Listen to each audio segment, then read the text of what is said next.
بسم اللہ الرحمن الرحیم۔ ناظرین السلام علیکم۔ نیوز چینل کھاریاں گزٹ میں ہوں گل بخشال۔ کھاریاں تو کھاریاں ہیں۔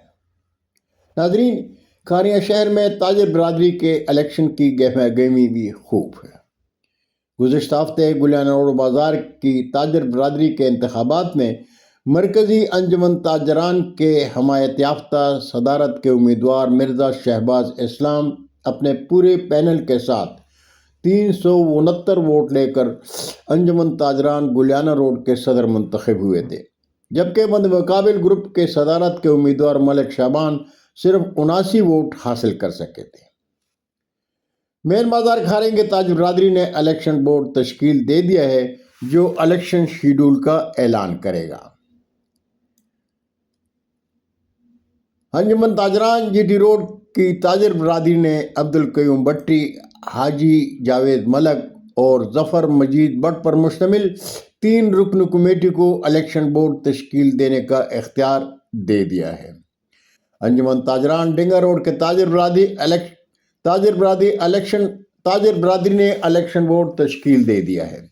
الیکشن بورڈ کے chairman Chaudhry Shabbir Ahmed, vice chairman Chaudhry Asghar Iqbal اور حاجی مظہر اقبال الیکشن بورڈ کے ممبر ہوں گے۔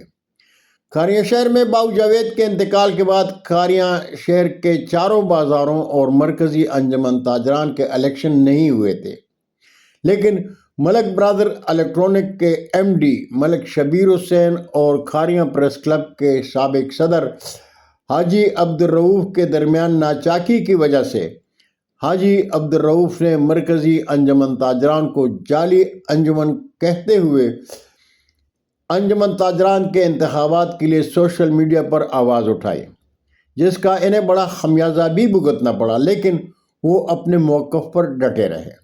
گو کہ گلیانہ روڈ کے الیکشن میں ان کا پینل ہار گیا، لیکن کھاریاں شہر کا کوئی شہری اور تاجر اس حقیقت سے انکار نہیں کر سکتا کہ کھاریاں شہر میں تاجر برادری کے الیکشن کا کریڈٹ حاجی عبدالرؤف کو جاتا ہے۔ بہت شکریہ ناظرین، زندگی نے ساتھ دیا تو برقی رابطے میں پھر ملاقات ہوگی۔ جاتے جاتے درخواست ضرور کروں گا کہ میرے چینل کو سبسکرائب کریں اور چینل کی گھنٹی ضرور بجائیں۔ اللہ ہم سب کے پاکستان کا حامی و ناصر ہو۔ پاکستان زندہ باد۔